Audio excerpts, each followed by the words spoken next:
one other thing. The idea, and I've even heard it on my beloved network from some of these former whatevers, that we shouldn't raise our voice.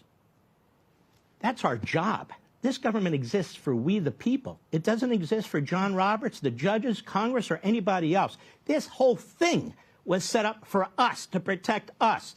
When these judges are conducting themselves this way, when they're interfering with an election, when they're grabbing, seizing power in front of our eyes, we're all smart, we see it, from the executive branch, a president of the United States. He's elected nationally. They're created by Congress. They're not even in the Constitution.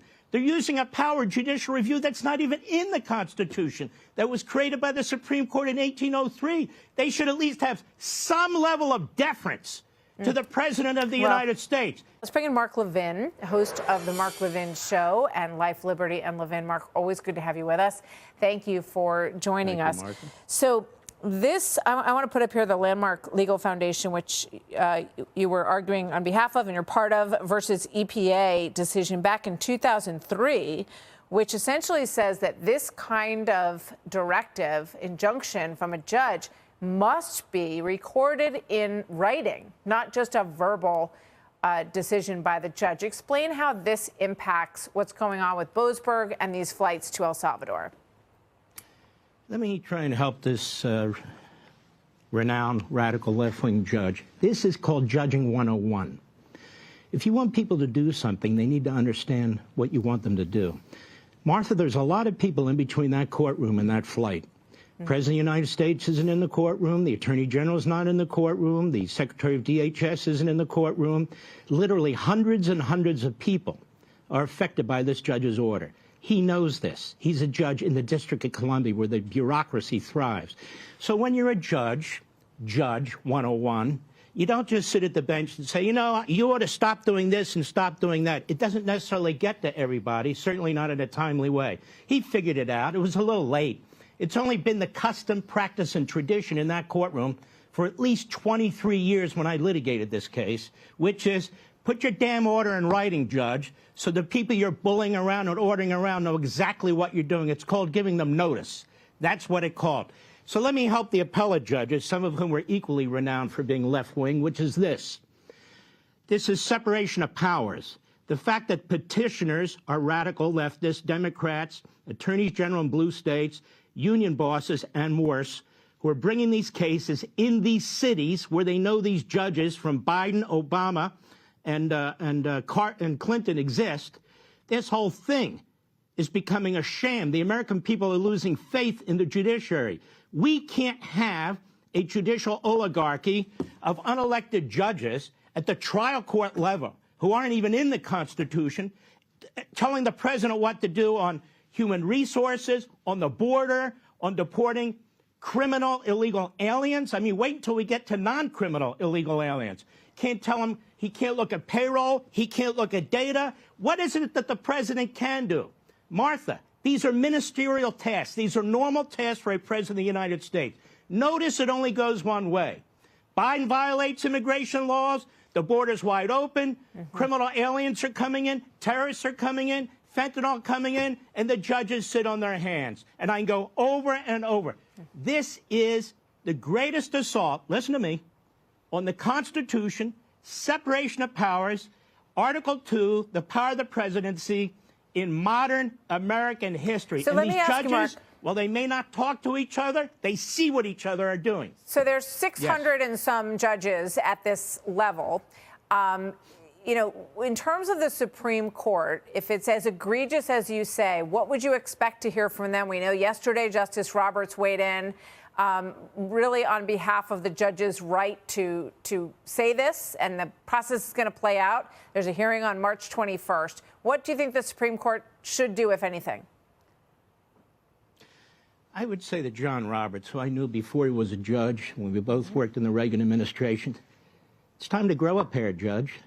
Think about Justice Rehnquist. What would Justice Rehnquist, the Chief Justice, have done when those 4 originalists 2 weeks ago, when this case involving another rogue Democrat judge, ordered the President of the United States to spend money on foreign activities?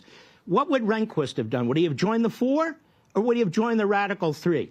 This is an issue of separation of powers, and if it's not resolved, you basically, in the form of your question, have answered it. How the hell are we going to have 680 individual, unelected federal judges, they're federal district judges, not federal national judges, all sitting there behind their desks with their 2 or 3 clerks saying, you know, I don't like this idea, Trump sending this. I don't like this idea, banning transgender. I don't like this idea. This is exactly what Locke and Montesquieu and Jefferson and Madison warned. When you have a combination of branches rather than separation of branches, and Scalia did too, you have a tyranny. And I don't care about what John Roberts pronounces from the bench. Do your job, Chief Justice of the United States. Don't get into the political fight. Fix it. Because if you don't fix it, we're going to lose our constitutional construct, or Congress is going to have to figure out some way to fix it. One other thing.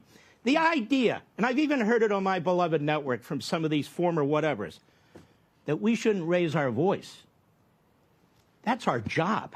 This government exists for we the people. It doesn't exist for John Roberts, the judges, Congress, or anybody else. This whole thing was set up for us, to protect us. When these judges are conducting themselves this way, when they're interfering with an election, when they're grabbing, seizing power in front of our eyes, we're all smart. We see it from the executive branch, a president of the United States. He's elected nationally. They're created by Congress. They're not even in the Constitution. They're using a power, judicial review, that's not even in the Constitution, that was created by the Supreme Court in 1803. They should at least have some level of deference to the President of the United States. And notice one other thing.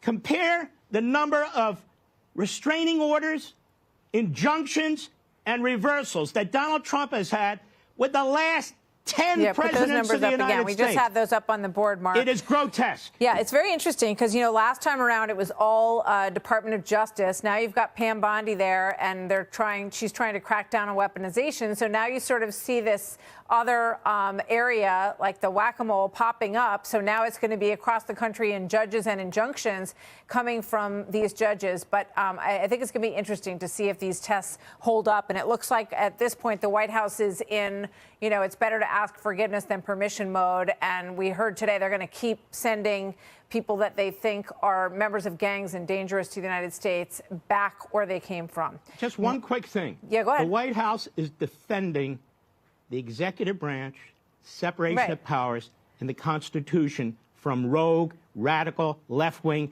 Democrat lawyers in black robes. That's what the White House is doing. They're not picking a fight. They're responding to those who are trying to seize their power. That's what they're doing. Yep, and there's action every single day. So there's a lot more coming at them than we've seen in the past because he's working hard to get a lot done very quickly. It's going to be very interesting to watch this play out. Mark Levin, always good to see you, Mark. Thank you very much. God bless you. Thank you, Mark.